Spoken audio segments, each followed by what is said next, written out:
We honour the First Peoples of Australia, their unbroken ties to Aboriginal law, culture, and customs. We respect the traditional owners of the lands and waters we inhabit and acknowledge their elders past and present. We celebrate the enrichment of Aboriginal communities around Australia. We recognise the lasting impact of colonisation and dispossession. We salute those who have fought for the rights of First Peoples. Their legacy is our guiding light today and always. I can't take it anymore! Good afternoon, good evening, good day, and good morning, Blurtstars, wherever you are around the world. You are listening to the new Blurt. You absolutely are listening to the new Blurt. Hi, I'm Keely, aka the Kegsta, and I'm coming to you from traditional lands of the Wurundjeri people, part of the Kulin Nation. Sovereignty was never ceded, always has been, and always will be Aboriginal land. It is the 7th of July, 2026, 8:15 on a Tuesday evening, and when you're listening to it, it may not be. So therefore, things may have changed by the time that you do listen to it. So just keep that in mind. But as always, as we always say, everything that you hear in the show or listen to, etc., everything, all the links will be in the show notes. So you can catch up on everything and anything. Tonight's show is a cracker as usual. We're going to start with Beerducation, Wencee's favourite segment. So I know that's going to bring a tear to his eye in a very emotional way. And he's going to be talking about Akasha Brewing, Mosaic IPA. And I'm going to be talking about Coldstream Brewery's Pale Ale. No more on that until we get there. Blurt Around the World after that. If this is one of your first times dialing into the new Blurt Around the World is exactly what it says. It's all about having a little bit of something to say about lots of stuff happening in the world. And tonight we're going to be talking about a little bit closer to home, NAIDOC Week, and Wencee will explain what NAIDOC stands for and how long it's been going for and what they celebrate in NAIDOC Week. I'm not going to say any more than that because there's quite a lot going on there. One thing I will say is I am going to a NAIDOC Week event at the end of this week. I'm very much looking forward to it. So, yeah, there's your teaser. In Blurt Around the World, also, I'm going to talk about, as I do every week, positive news because we all need some. And there is some air pollution reduction in Europe this week, which is pretty cool. So I'm just going to give a little bit of a rundown on what's actually happening there. And Anatoly, why kegs addicted. I have a little bit on Anatoly, and I actually have a little bit of background on Anatoly. Really interesting dude, and I have got addicted, and I will show you a little bit of show and tell, and you can understand why. I'm also going to talk about the World Happiness Report. Hint. US just went to 100 on the list, which is pretty cool. And that all has to do with our title, with these Yanks for the memory. I see red, I see red, I see red. And that refers to the red card that a US Asian player was given. And then the orange turd over there had a chat to the other turd, head of FIFA, and said, I want my red-carded player to play against Belgium to get into the top 16 because my red-carded player is one of the best players in our team. And the FIFA dickhead allowed him to do it. So anyway, the whole world was watching the soccer today and was really, really happy to see the USA lose. So we'll talk a little bit more about that. And after that, we'll have Nature Calls.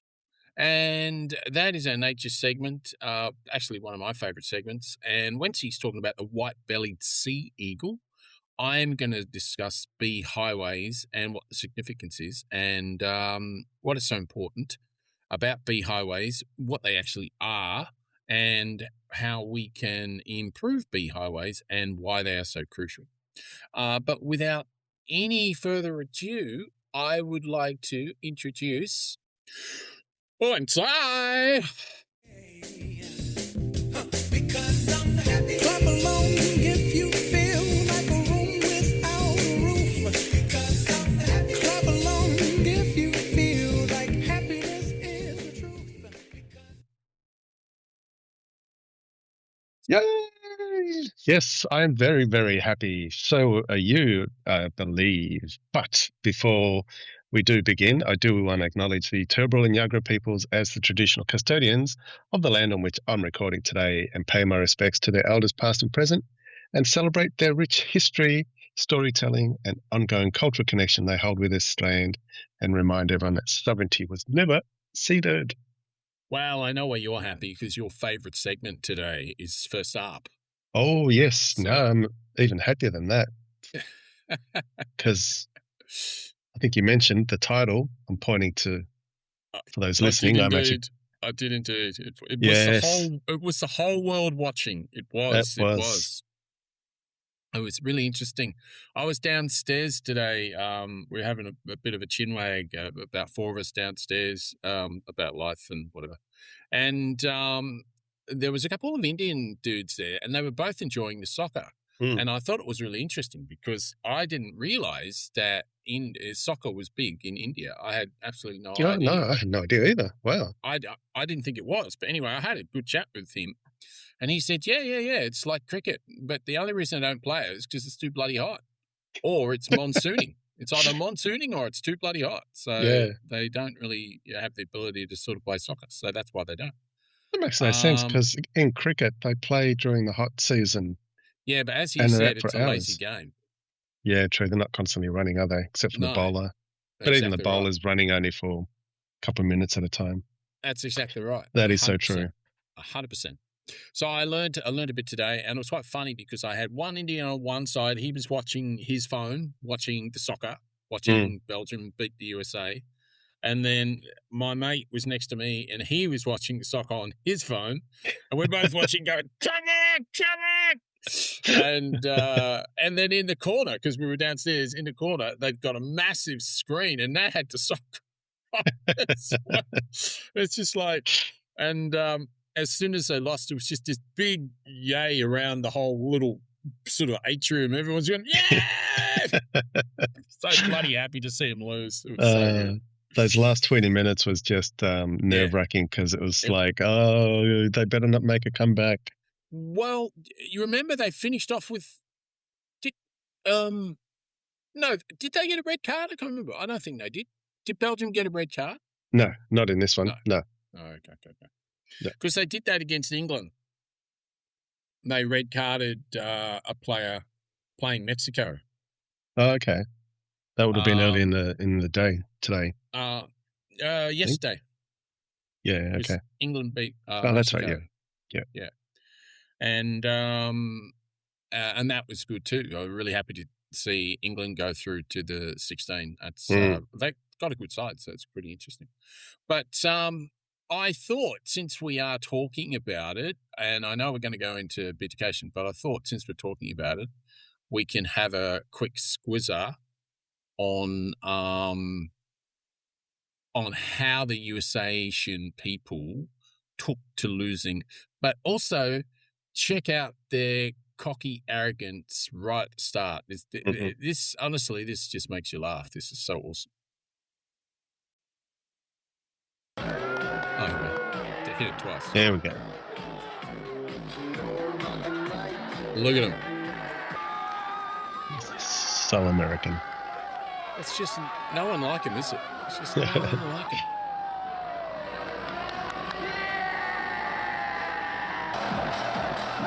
I wonder if they had a clue how good their team actually was. They're actually not a bad team, I must admit. Yeah, but they weren't as good as Belgium. Yeah, exactly.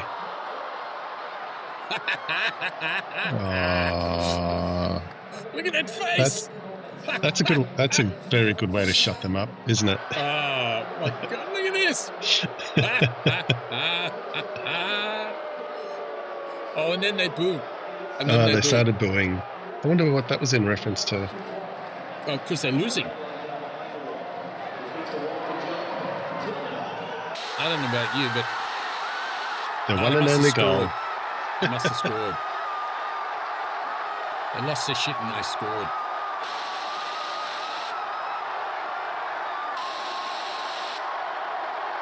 Oh.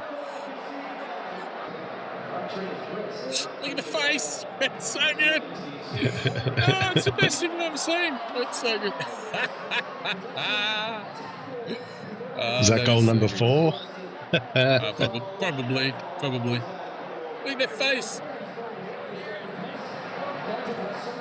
What are you trying to say, dude? For those listening on the podcast, someone in the crowd who's moshing, a couple of people have just been thrown up in the air about 4 or 5 feet in the air. Hopefully they got caught.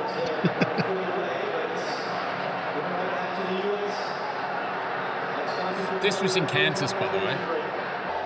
So anyone listening on the pod, they're all leaving now. Suck up, Kansas. Fuck off. Yes, Asian face-painting dickheads. Lots of emotions. Just not our sport. Not our sport, not our No, it's not. So fuck off. By the way, fake Dragon lead. You look like the lead singer of Dragon, that dude. No heart. They're flat-footed.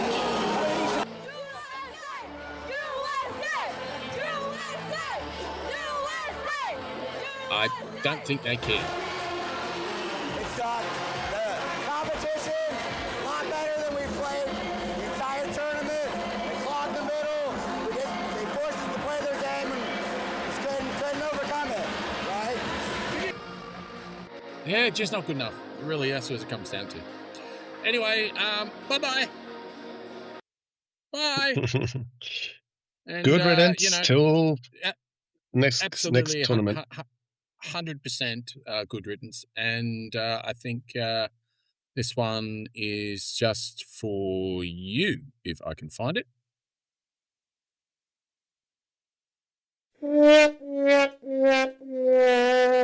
Yeah, pretty much. Yeah. Glad to see the back of them. Ah, that made me happy. Made me That very happy did. to play that. And this will make you very happy. Ooh.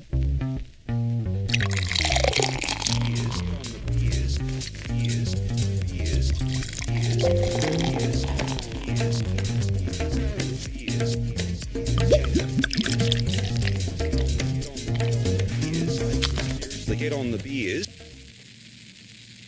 Absolutely do. Get on the beers, my friend. And Yes. as usual, you can go first. Me go first. Alrighty. I'm going to talk about a brewery that comes out of inner West Sydney. It's called Akasha Brewing. And the one that I'm going to review is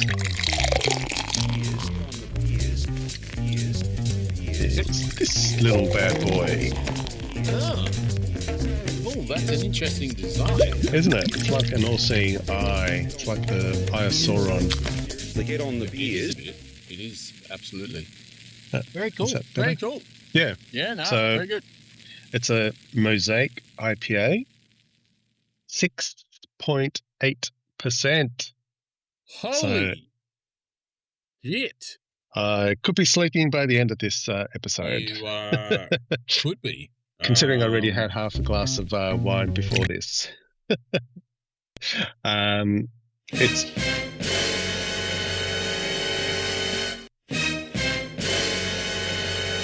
It is an American IPA style, IBU of 60, so fairly. Yep. 60, so it 60. should be a little bit bitter. It's on the high, a bit on the higher end of IPAs, of your regular IPAs. What are we expecting in appearance? We're expecting a slightly hazy orange amber with a little bit of white, loosely textured head. On the nose, we should get some melon and stone fruit, and a bit of citrusy. So some people have suggested tangerine or grapefruit, and potentially some florals. And on the brain, probably some fuzziness. Maybe by the end of it, yes. By the time I finish it, correct. And also on the palate, expect some citrus flavored as well. Again, melons and stone fruit, tangerines. And bitter. So a little bit crispy and bitterness. Interesting. Very, very interesting. All right. Get these tasting notes up, my friend. Okay. Oh, yes. You're so right on that. I need to bring this up. Where is it? There she is. It's coming up very slowly. Nothing on stage yet, and there she blows. Ah, she blows. Okay. Can you make it any Alrighty. bigger, or is that it? In case you're following on the pod, yeah, that's cool. That's cool.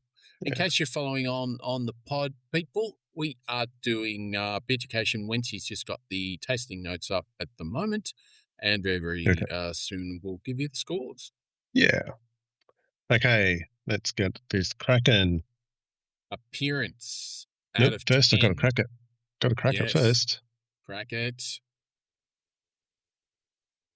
Always worried about tipping it on my keyboard. Yeah, I know. Yeah.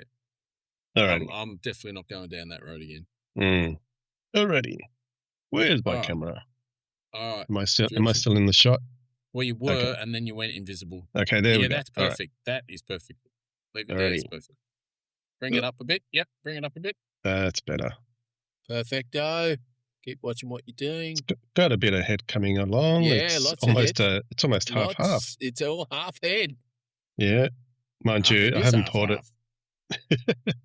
No, I haven't poured you it didn't. perfectly, but No, but yeah, sometimes. But hey. Yeah. There you go. all Have right. to get Appearance. Yes.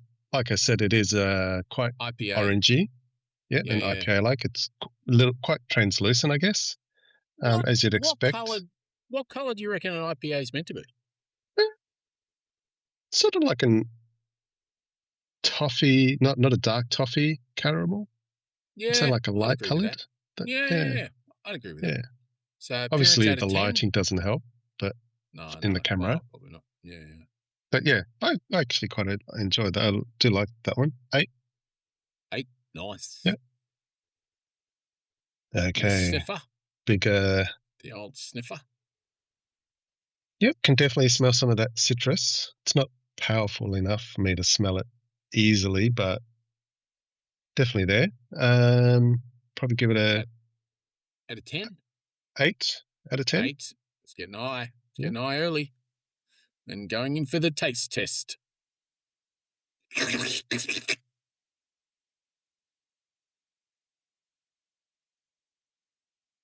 Oh, that's nice and smooth. It's Really? a little bit buttery. Definitely tasting something citrusy. Could be that tangerine, but yeah, like an orange. Are you tasting flavour. alcohol? Usually when it's that high, you can...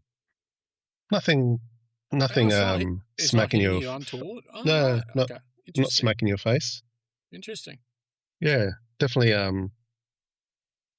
Definitely a lot of that citrus, but not very bitter. I'm quite surprised. I thought it was going to be a lot more bitter. Oh, it's not Not bitter, you're disappointing. No, not You're saying- overly bitter. saying? So it's not Abbey. Okay. No. Out of 30 for taste? Give it a 24. Okay. Aftertaste. It's burning. It's burning a bit. So now I can I can feel it. Okay, there's the That's alcohol. hilarious.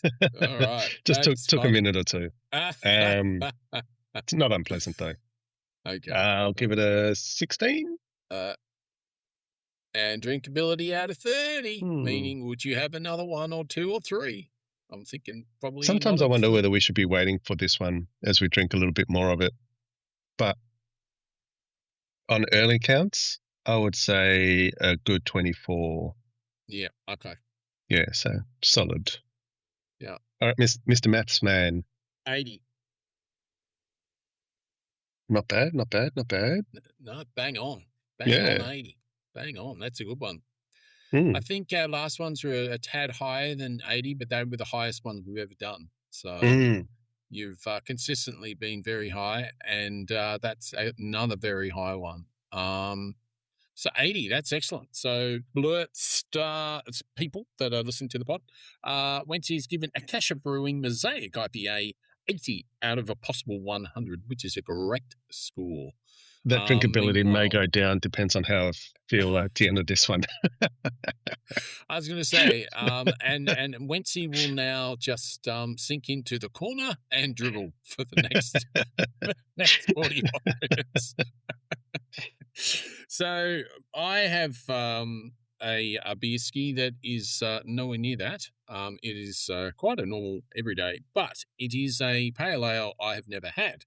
But it is from a brewery that I have been to, and it's called the Coldstream Brewery. It's been around for quite a long time. They've actually got a really good website, which I don't normally mention websites that much when it comes to craft beers, but it's a particularly good website, so I thought I would mention it. They've done a very good job. It's only 4.5% alcohol content, and the IBU is only 29. Okay. As compared to your 60. So there's a little bit of a difference. The aroma is meant to be flavors of ripe citrus and passion fruit, with orange notes and floral aromatics from the Amarillo. Now, bread crust malt on the nose. Now, the interesting thing about that is almost getting into identical to what you just said. I think it's getting your stuff from freaking AI now, just putting it in. I mean, no, Jesus. definitely not AI, this one, but... Yeah, seriously. Anyway, I will show the can in a second. A layered malt backbone supports tropical fruit, pine, hop flavors. Tropical fruit, okay, we'll check that out. Mm-hmm. Beer finishes dry with a gentle abbotness, so we'll check that out. This is the said beer. I've been keeping her warm. My Bryce Brewery stubby holder. Keeping it warm or keeping it cold? Sorry, keeping it cool. What am I talking about? So there's your Coldstream nice. Brewery right there. Pale Ale 4.5. And it says down here that in 2007, they started the brewery in Yarra Valley with the support of our mates in Coldstream. So that's a long time. They've been going for a long time, nearly 20 years. With the support of our mates at Coldstream Community, we felt brave enough to give anything a crack. So what are you waiting for? Well, I know. What are you waiting for? Well, I know that I've had their beer before because I've been to their brewery. Now, I wonder, because that was a puke tour. Did you go to that one? No, I haven't been to that one with you guys. Right, okay. Well, when did you move up to Brisbane Vegas? 2014, I think it was. And you didn't go on that one? No, I don't remember that one. Oh, actually, that makes sense because I didn't meet you until 2010 or 9. So that would make sense. So you would have gone before that? Yes, I would have, and I didn't know you then, so I couldn't take you. So impossible. Okay, but now, obviously I would. So I'm Time just for the getting my pour. glass up there. I'm just going to be careful here because I'm right over my keyboard. It's always dangerous. Sure That's is. a beautiful pour, it's got to be said. I like the way Yeah, that's done pouring. pretty well there. I like the way that's pouring. That is pouring beautifully out of the can. That head isn't that big, is it? No, it's perfect. Bloody really good. I wonder if that's because your glass that you're using at the moment is quite wide, whereas mine was small, so it contained the bubbles True. a lot more. This is a proper left. Leffy. So, yeah, I think I stole that good and proper, I think. I can't remember. You Anywho. borrowed it. Yes. Permanently. I would say the appearance is good. I like it. I give it 8. As expected for a pale ale? Yes. It's a lovely sniff. Very nice. Getting his nose right in there. Yeah, I can do. Not that we can see it, but I can tell. Yeah. Well, the citrus. Yeah, you can smell that real sort of fresh pale ale. So yeah, it's nice. It's a lovely smell. It's very nice. Out of 10. Okay. Yes. So I give this smell probably 8 as well. Yeah, it's a nice smell. Nice. So solid start. Yeah, it is a good solid start. Let's see how the taste goes.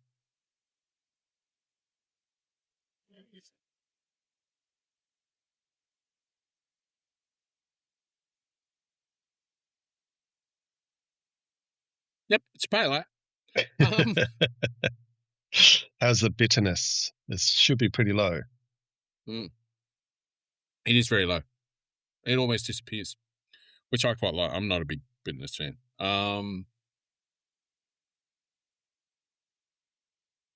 Yeah, probably 24. 24 as well. Well, it's neck and neck so far. Aftertaste. Yeah, I'm happy with the aftertaste. I'll probably give it 17. 17, okay. One more so far.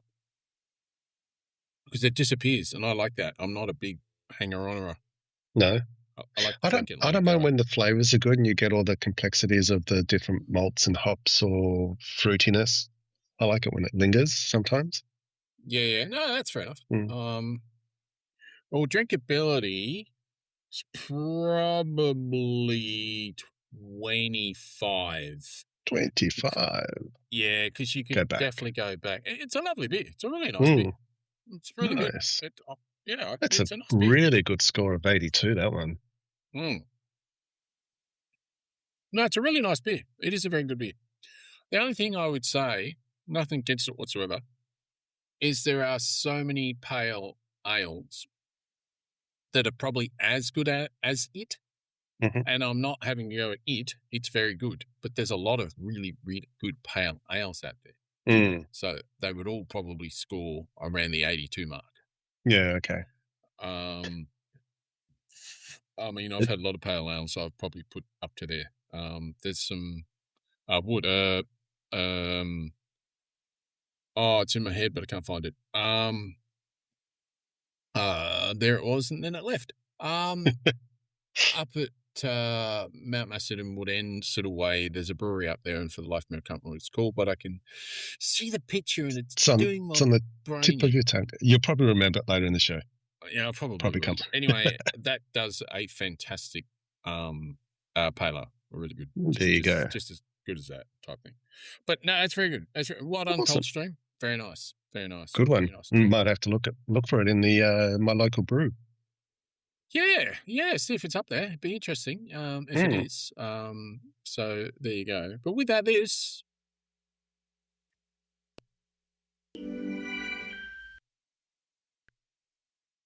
The Australia Institute produces high-quality research that has real-world impact, whether it's revealing the $10.3 billion in fossil fuel subsidies provided by federal and state governments last year, or our long-standing research advocating for a federal anti-corruption commission with real teeth.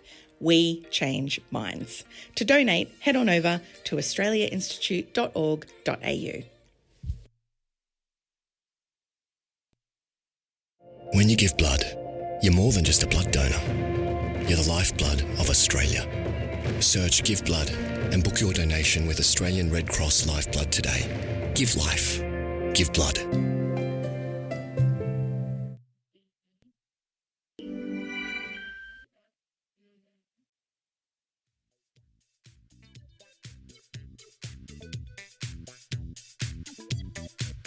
Blurt. Around the world. Around the world. Around the world. Around the world.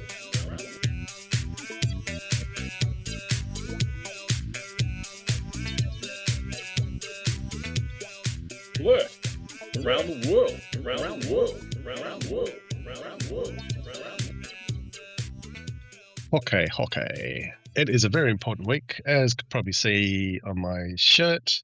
Nice T-shirt. It is NAIDOC week 2026. Where did you get that shirt? That's excellent. Excuse for the stains that's there on the T-shirt. Where did you get the shirt? That's excellent. It's a local shop here run by Indigenous First Nations people called Yarn, Y-A-R-N. Well, give them a good promote because that's a great shirt. It's a great T-shirt. We bought a few products there. I bought Christmas presents for family down south with for bags and whatnot, like shopping bags and T-shirts, tea towels and the like. So yeah, good shop. Nice job. But yes, NAIDOC week is what I'll be talking about. Alrighty. So wrong thing. NAIDOC. It stands for National Aborigines and Islanders Day Observance Committee. It started 50 years ago. I knew you were going to ask me, so I had to get it ready because every other year you ask me and I go, I can't remember. I made sure Well that I had it this time. You've done brilliantly. Very, very good indeed. Yeah. Very good. So this year marks 50 years of NAIDOC, and the theme is 50 years of Deadly. So it's celebrating their 50-year legacy of amplifying Indigenous voices, taking their culture as at centre stage to make sure we're all aware of it. The resistance, there's still resistance that we've got to fight, the injustices that they're experiencing, and also celebrating the leadership within their community. So yeah, it's a big celebration of all that. So it's a big year. Lots of activities happening across the nation. They do have a website. It does finish, I think it's this Sunday, this weekend, 12th of July. But yeah, there's a couple of things happening here in Brisbane. There is a NAIDOC on the Hill family fun event in Redcliffe, which is about 20-30 k's north of Brisbane, and that's this Saturday, 18th of July. Oh no, not this Saturday.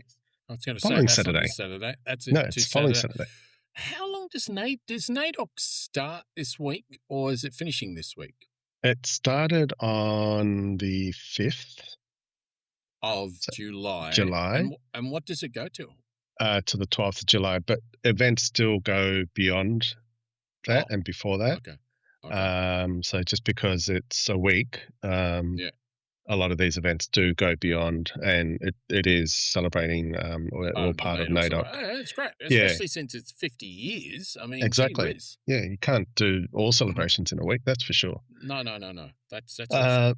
Yeah, so this event in Redcliffe, there's cultural workshops, live performances, family activities. So it's definitely one for the kids, and it's free. So if you just look it up on the NAIDOC website, they've got a link to all the events across the country. Another one that I plan on going to this Saturday, it started on the 27th of June, finishes 26th of July, so it goes for a month. But this Saturday I want to go, or this weekend I'd like to go to this one. It's a art installation exhibition in Ipswich, which is west of Brisbane, and it's called. Humid up there.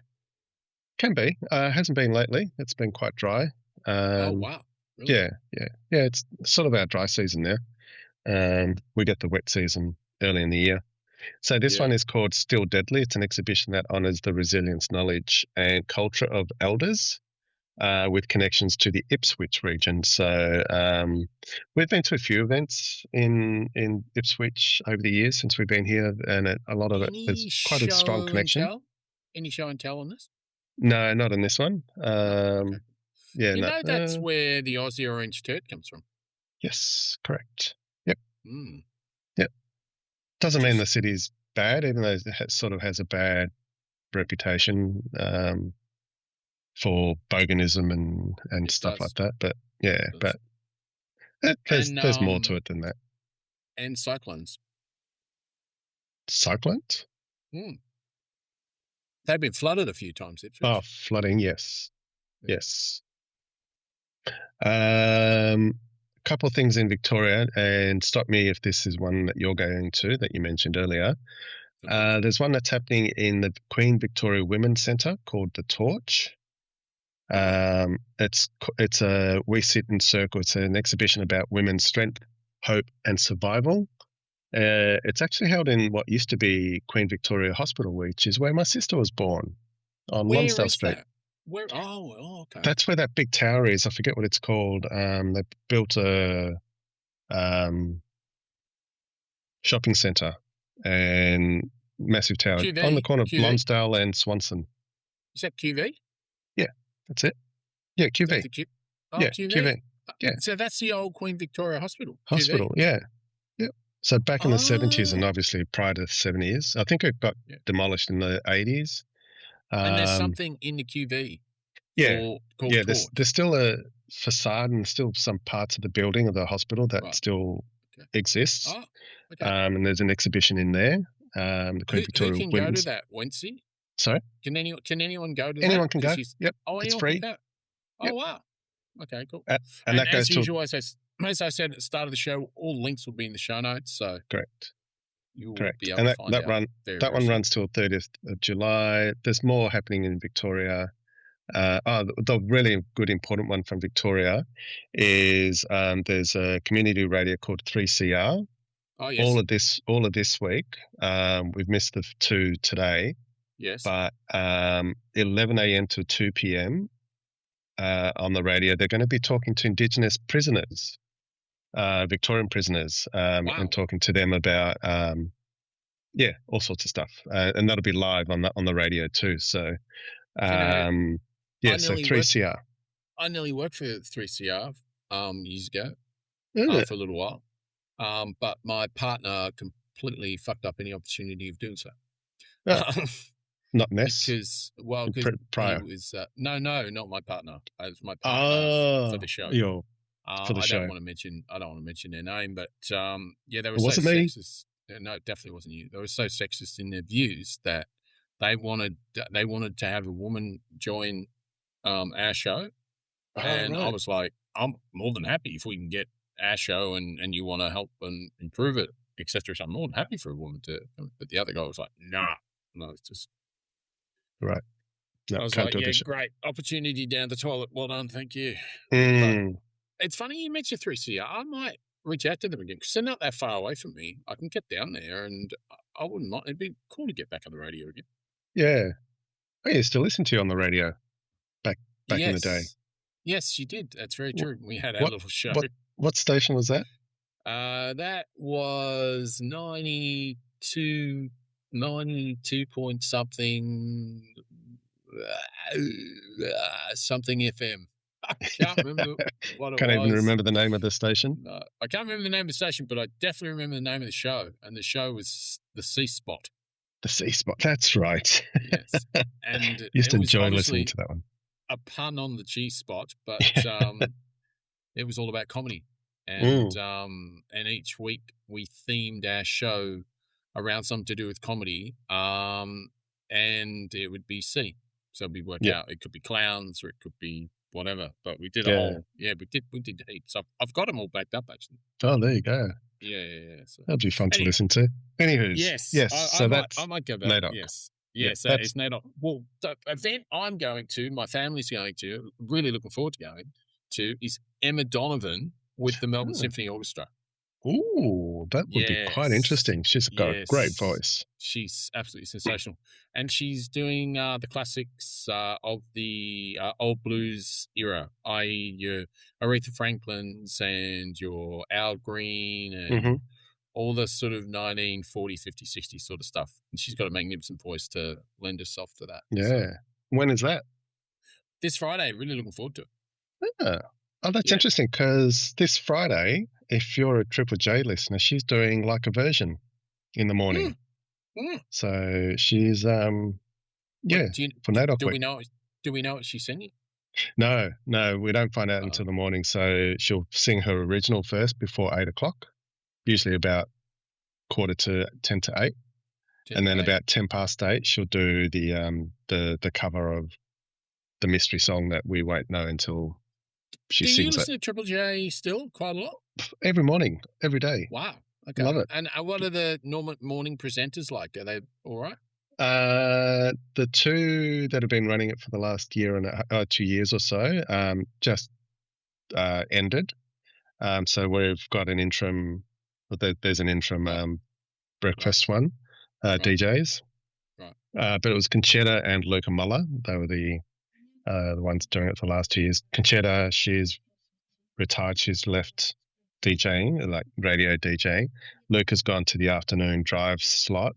And the two that were doing the drive slot, Tyrone and Abby, are now doing the breakfast stint. So they've moved. So there's been a bit of a shuffle, but they don't start until next week. So we'll see what that's going to be like.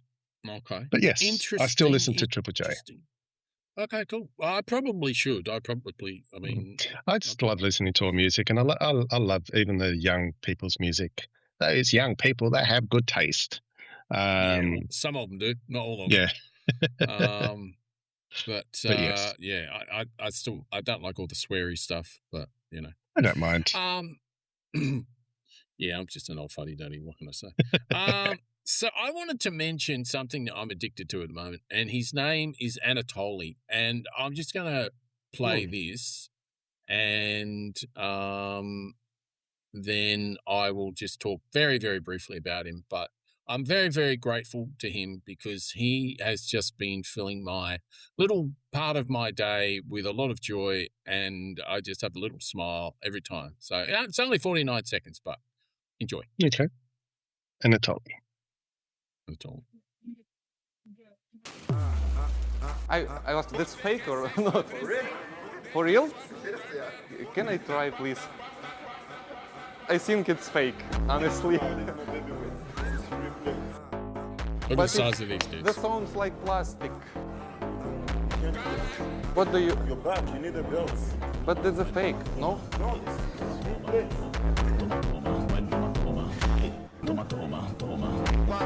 Oh, this is what I said, guys, like...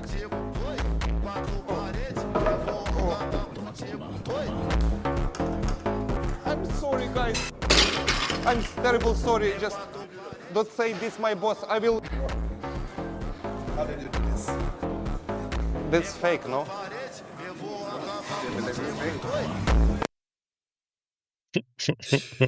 It just makes me laugh. There's some real toxic masculinity dudes that just they are just bamboozled. They cannot work out how this and I've heard this phrase so many times. You're so skinny. You're so skinny. And what they don't realize is they've been completely and utterly hoodwinked. And his real name is Vladimir Shimondenko, and he's a professional Ukrainian powerlifter. And he's been a content creator born in 1999. He grew up on a small cattle farm in Ukraine, had no local gym, so he built his own. And he built his own gym out of backyard using bricks, wood, and old tractor parts. His legitimate elite strength, he's only 78 kilos. You can see what he is, right? But if you saw underneath the suit he was wearing, you would see that he is just like we have stomachs that go out, right? His stomach actually goes in. Like it sucks back into him. It's so hard and so strong. It's just ridiculous. So anyway, it's making me want to suck in my tummy. Despite only weighing 78 kilos, right, which is only 172 pounds, that's really, really light. He can lift. He's got gym records of 290 kilos.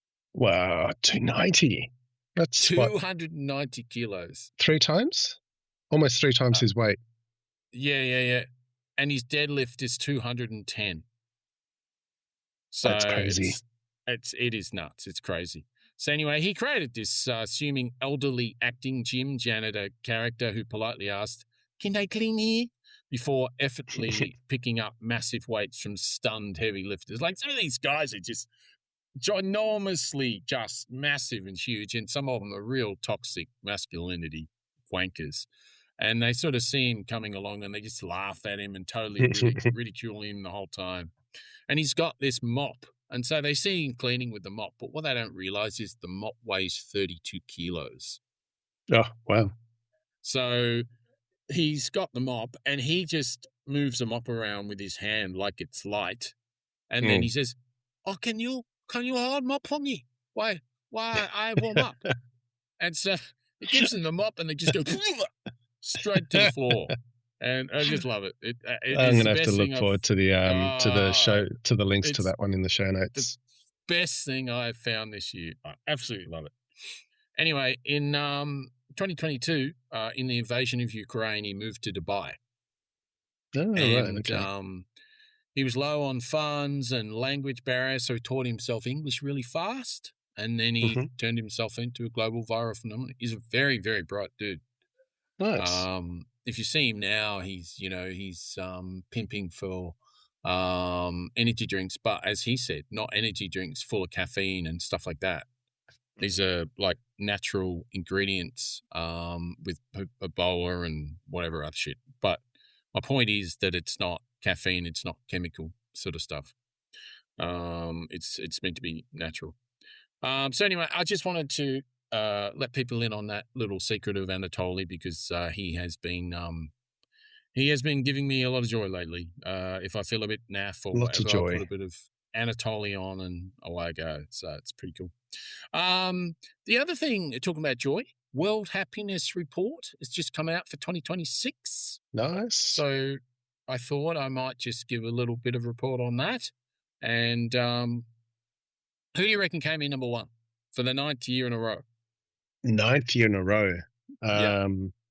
Bhutan? No. Nepal? No. Norway? Mm-mm. Am I getting closer? Well, sort of. Finland. Finland. I was just trying to think, what's the next country from Norway? No, Finland and Costa Rica came in at number 4. Oh, wow. Afghanistan came in at 147. Wow.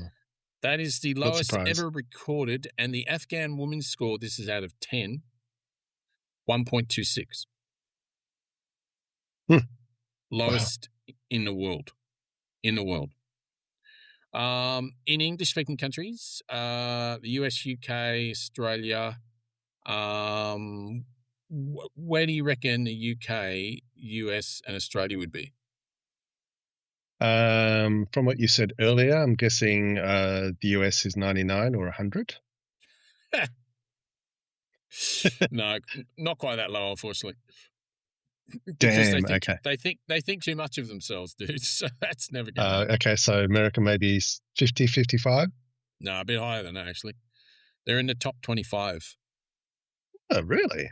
Yeah. Now, the things I have to just put in here is that the World Happiness Report, now I think this is totally wrong, but it does have an element of GDP in it. So it's an economic data, and I don't think economic data should be in a World Happiness Report. I think I don't think that's right. So the factors are social support, GDP, health of life, expectancy, freedom of choice, generosity, and low corruption. So I was doing a bit of look-skis before, and New Zealand's 11, and Australia is 15. And the UK? They're 29. 29. Wow. Okay. Yeah, they're pretty fucked over there at the moment. How about have you got the list there? Where's Denmark? Oh yeah. I've got the top 25. So Denmark's number 3. Number what? Sorry. 3. 3. Yeah, 3. cool. Sweden is 5. Norway is 6. Holland or the Netherlands is 7. Israel's 8. Luxembourg is 9, and Switzerland is 10, and that is your top 10. So in the top 10, you've got Denmark, Sweden, Norway, and the Netherlands. So in the top 10, 4 of all the Scandinavian, so all 4 of the Scandinavian countries are all in the top 10. Yeah, and they all pay more tax than most countries in the world. So seriously. Anyway, New Zealand 11, Australia 15, United States 23, and Canada 25. As I say, why the Nordics win: low corruption, high social support, universal healthcare, and strong communities. As I said before, GDP matters, but it shouldn't. I don't think it should be part of this report. But Latin America's secret sauce: Costa Rica and Mexico outperform expectations because of family bonds, daily joy, and political stability. As we know, Mexico's got a good president now. Yeah, true. It's got the climate professor, doctor, or what's her name? I can't remember her name. Yeah, I can't remember her name either. I think she's a climate scientist, if I can remember correctly. The unhappy club is Yemen, Lebanon, yes. Well, I wonder why Lebanon's not happy. Yeah. Democratic Look at their Republic of neighbours. Congo, I wonder why they're not happy. Yeah, well, Afghanistan, they're in war at the moment. yeah, big time. Economic crises, Sri Lanka and Egypt are very, very high as well. Really, really high. So, the big 2026 shock, young adults in English-speaking countries are now less happy than the over 60s. Historically, it was opposite. Yeah, wow. So, yeah, not good. So, social media overuse. Lower life satisfaction, heavy users 7 hours a day. Reports significantly worse well-being. Who would have thought? Yeah. Who would have thought? Yeah. So no brainer, that one. It is a little bit.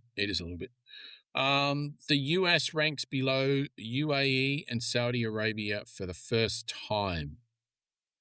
I've got young adults in the West, we pay to uninvent social media. There you go. So there Interesting. you go. Yeah. Yep. So I thought what I'd do, go for it. I was just going to say, definitely know which countries I'd like to go live in. Yeah, I know. Scandinavian countries. Yeah, definitely. I mean, I loved it when we went to Sweden. It was awesome. And Holland was great too. Yeah, the food's great. Coffee's great. It is expensive, though. It is expensive. But you earn good money, I assume. Well, yeah, you hope you do. Yeah.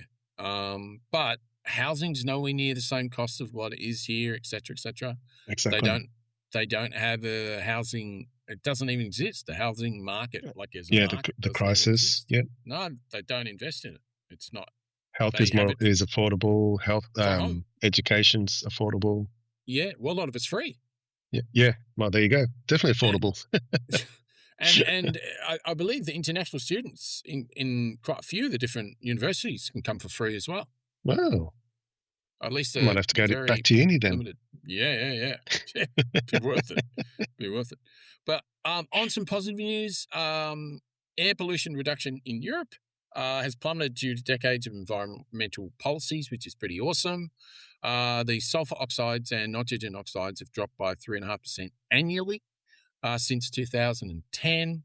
The biggest reductions are industry and road transport, which makes sense because I think it's 2035, they're not going to be building any more combustion engines in cars. I think that's correct. Something like that. I think that's right. Yeah. Most monitoring stations now meet EU legal limits for key pollutants. However, 20% of stations still breach EU air quality standards. Transport is the only sector emitting more CO2 than 1990. The CO2 emissions from transport dropped from 1.1 billion tonnes in 2019 to 1.05 billion tonnes, which is 5% reduction, but it's still 5%. And the rollout of electric cars, as I was just saying, is helping reverse the trend. Awesome. So good to hear. They're making steady progress. Yeah. They're making steady progress improving their air quality, thanks to sustained efforts to reduce emissions, which they've been doing. Excellent. Even under Boris, they were doing it. Nice. So, there you go. Righty-ho. We'd better crack on with Nature Calls, I think. What do you reckon? Yep, sounds good.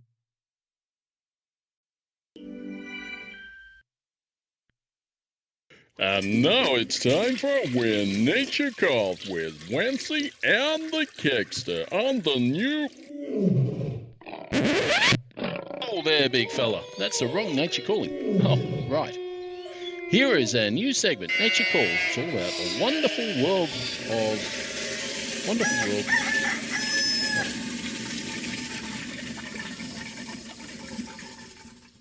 Sorry, Wencee. Nature Calls, my friend. It's actually definitely one of my favourite segments, and I'm not going to say heaps on this. I'm going to do a little, but not a lot. And the reason is because there's a lot here, and I know that we are running late and long at the moment. So what I did want to talk about is the vital native bee highways that can start in your own backyard. And they're critical to our biodiversity, but our bees are in trouble. And so we got a new map of the month, and it tells us where some of the most charismatic native bees live in the city of Melbourne, for instance, and the plants that support them. I will just do a quick share if I can, if this system will allow, and I can show you what I'm looking at. Links will be in the show notes as always. This is what they call a blue-banded bee. Yep, see those everywhere in the cities. Yeah, they're beautiful, and they're native, and they're awesome. And as you see, that's quite a magnified version because they're pretty small. They're not particularly big at all. They do sting, but they don't. Normally, it's not, they don't go out of their way to do so. But they can. But what I want to talk about is that the emergence of easy identification tools like citizen science platform iNaturalist can now identify a range of other native bees in the local area. So iNaturalist will have the link for where you can download that on Android and Apple. And it's not a nudist colony, is it? No, it is not. All right, just making sure. It's not a nudism. It's not a nudism. But the way to build the bee highways is they pollinate the flowering plants and they enable plant reproduction, which supports our global food security and biodiversity of the wild ecosystem. So the more and more bees we get in all of our areas, the more and more, basically, if we don't have bees, we'll die. It's easy as that because they pollinate so many things. I was reading a while ago about a particular, I think it was a particular tree. I believe it's a particular tree. I can't remember which one it was. But these bees, they flew from like miles away to get to this tree. And every year they pollinated the same way. And if those bees were extinct for any reason, all of those trees will die. No, that's incredible. But yeah, I'd like to find out a bit more about that. So I'd like to give you some homework on that one because that sounds like it's like an important story to tell. It is an important story to tell, and I'm more than happy to do homework on that one. The true biodiversity enthusiast planting natives can improve our urban environment. So as much as you can plant native species in your garden, on your verge, wherever you can, you will be encouraging native species of bees and just the biodiversity in general of birds and all the rest of it.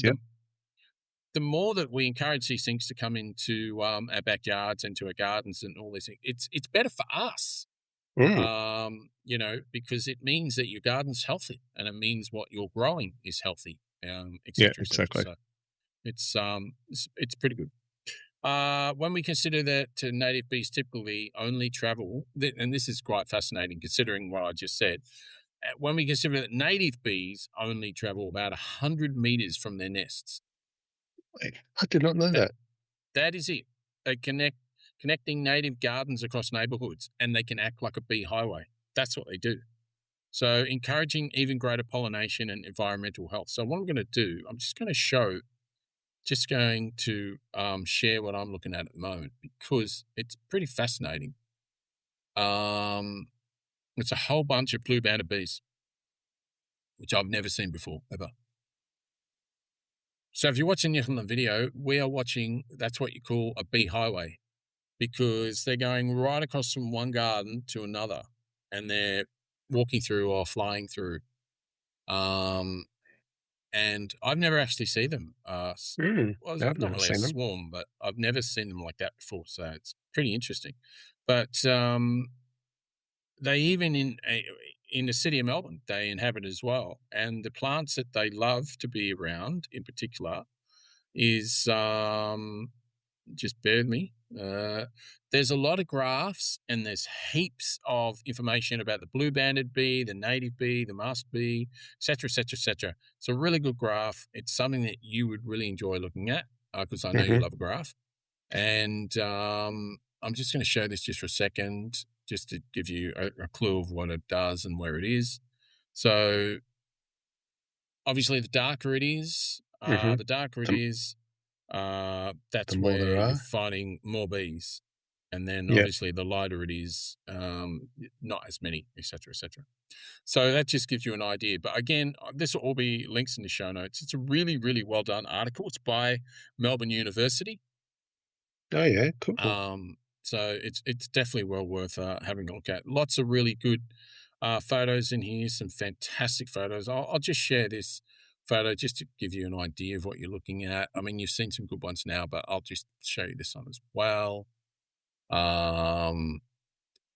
So some really just amazing colours. The blue-banded bee, it's hard to believe that someone hasn't painted that. They're just so beautiful, so stunning. Very pretty.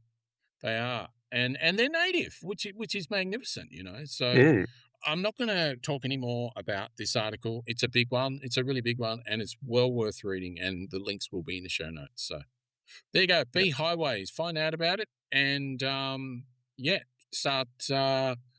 start growing native. If you're not already growing native species in your backyard, or your garden, or your verge, or whatever, give it a crack. And especially with your verge, if your council doesn't have a law, or you don't know there's any laws about your verge, just do it. Just do it. Just dig up your verge and put some native species in, and apologise later if you have to. Because if you wait all day for your council to come back and approve and all the rest of it, they will take forever because they don't have a clue. Yeah, exactly. So ask for forgiveness later. Exactly right. And that's what we did with Az. And Az is going really well now. It's quite pretty, isn't it? I do enjoy looking at your verge garden that you've got there. Yes. Well, I'll take a photo and send it to you because we've got a whole bunch of Banksia coming out at the moment. Nice. Yeah, it looks really, really good. So amazing. Yeah, it is indeed. Native bees, native species in general, we're pretty blessed in this country, so we need to look after it. Exactly. Have you, mate? Speaking of blessed with nature, the white-bellied sea eagle is quite has quite a big population here in Australia.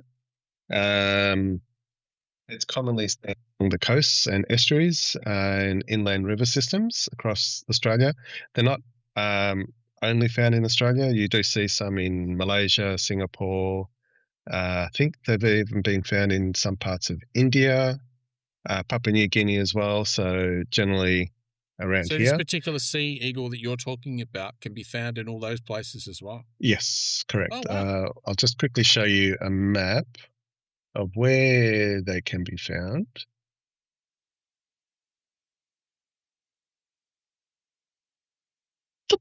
There we go. Okay, so you can see there the darker the colours, just like your B map, is where you see them most. So definitely along the eastern seaboard of Australia, you'll see quite a lot. Yeah. Some parts of around Darwin, by the looks of it, and northern Western Australia. You'll see quite a lot there. Down the east coast of Queensland, New South Wales. That's right. But you can see there's some along Sri Lanka, Philippines even, Singapore, Malaysia, got the old one. And Papua New Guinea, Solomon Islands. But they're really prevalent on the east coast. That's interesting. Correct. But pretty much found across all of the Australia's coastline. Right. What do they look like? I will show you. Let me bring up some more show and tell. Here is one. Helps if I stop. I need to stop sharing. Okay, so here is one quick video.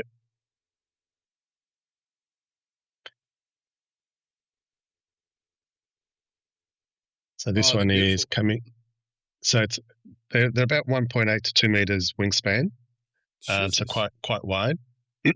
You can see they've got very strong legs. Serious legs. And this one's just caught a fish that was, river by the looks of it.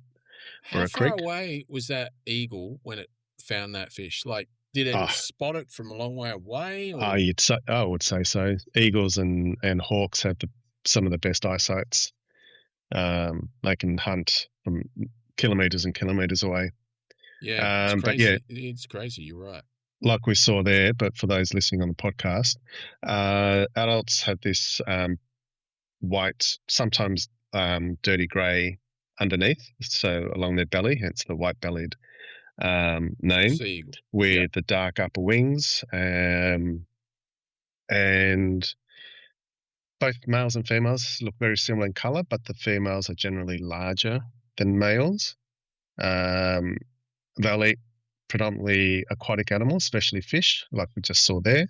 They have been known to take turtles, sea snakes, water birds, mammals even, and carrion. So carrion.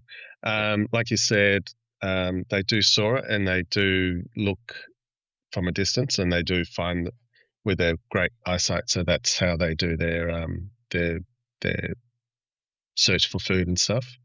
They have long-term partners, so they mate for pretty much for life. So they form pairs, and they will usually come back to the same nest year in, year out. Wow. Quite often quite elevated, so they'll be quite high. They'll build their nest out of sticks. I do have another website I want to show you, and this is really fascinating because this one is a live cam of a nesting. I'll get rid of it. How do I get rid of it? All right. Can I share now? Yes. So this is a live cam of the Discovery Centre in Newington Armoury at Sydney Olympic Park, which is close to the Parramatta River. So let me go back a few hours when it was daylight. Let's see. So this was a live camera. So you can see one of the parents. So this parent has eggs on. They're sitting on. Can you full screen that or? Yeah, okay. There we go. There we go. Yep. So there's 2 eggs, both parents there. So this is 4:00 this afternoon. Oh my God! Today. Yeah. This is today. So, so there's one of the parents sitting on it. So I'm just going to. So they've obviously got a camera on this all the time. Yeah, exactly. It's been there for years. This one apparently. Now we've gone to nighttime. One parent's still sitting on the 2 eggs, and one of the other parents, I'm assuming, was probably gone off hunting for food. Food, I would have thought. And there's the parent sleeping. This is 6:30. Just quick. 7 o'clock, 8 o'clock, 8:30. Still there. Dad hasn't come back, or Mum hasn't come back. Yep. And this is now live, so it's 9:28, and this is live. Oh wow! Oh, that's amazing. That's phenomenal. A live stream. Wow. Isn't it? Sequel cam live stream. Oh my God. Yeah. So that's on 24/7. So fascinating to watch. Links will be in the show notes as always. Exactly. So eggs, like we saw in the video just there, there's a clutch of usually two eggs. So three eggs are quite rare, but does happen. The adults will keep close to the nest and defend their territory. Quite often magpies, crows, what are the other ones? The yellow honey eater birds will often attack these. The New Holland honey eater. Which one? The New Holland honey eater? Is that the yellow one you're talking about? Yeah, something like that. So could be. I do remember reading. Yeah. While in the air, and they'll attack it. Why? Because they're defending their own chicks as well. So, that's certain death, though, isn't it? You'd think. So the eggs will takes about 6 weeks to incubate and hatch. Then nestling takes about 65 to 70 days. And then around about 2 to 2.5 months, they'll start getting their wings and start practicing their flights and stuff like that. And they don't get their adult plumage until they're about 4 years old. Oh wow, that's a long time. I wonder, like magpies, because I don't think they get their adult plumage for a while either. Because when you see sort of fluffy magpies, you see them for a year or two, I think. Yeah, exactly. So I've seen some videos where the fletchlings are they're big, not as big as the adult, but they haven't developed their white bellies yet, so they're still all brown. Okay. Yeah, so it must happen around about that 4-year mark when they lose the brown chest, brown feathers, and then they become white. So, interesting. Very, very fascinating. So, beautiful creature.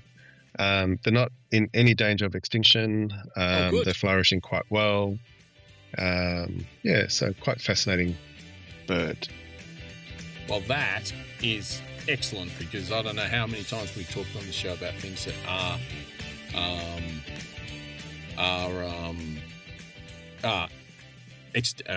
going extinct or in danger of becoming extinct, etc., etc. So that's pretty amazing.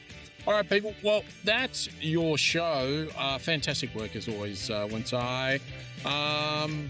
And sorry, US about the World Cup. Hopefully, never see you in again with a bit of luck. Yeah, exactly. Let's hope not. But hey, they might get there next time.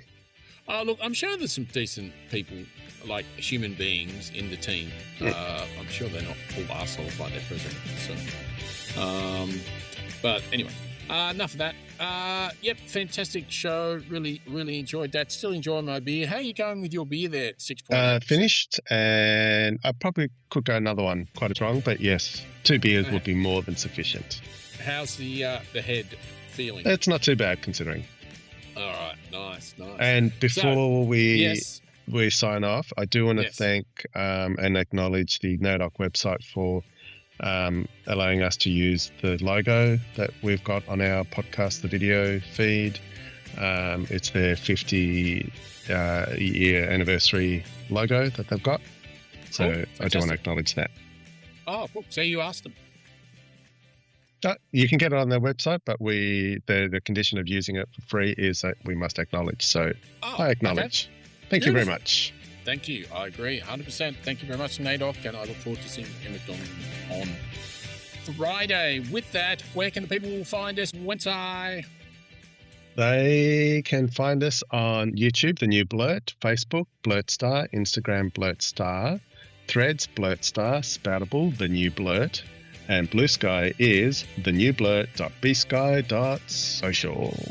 Beautiful work as always, Wencee. Until next week, it's a bye from me. And it's goodbye from me. Ciao.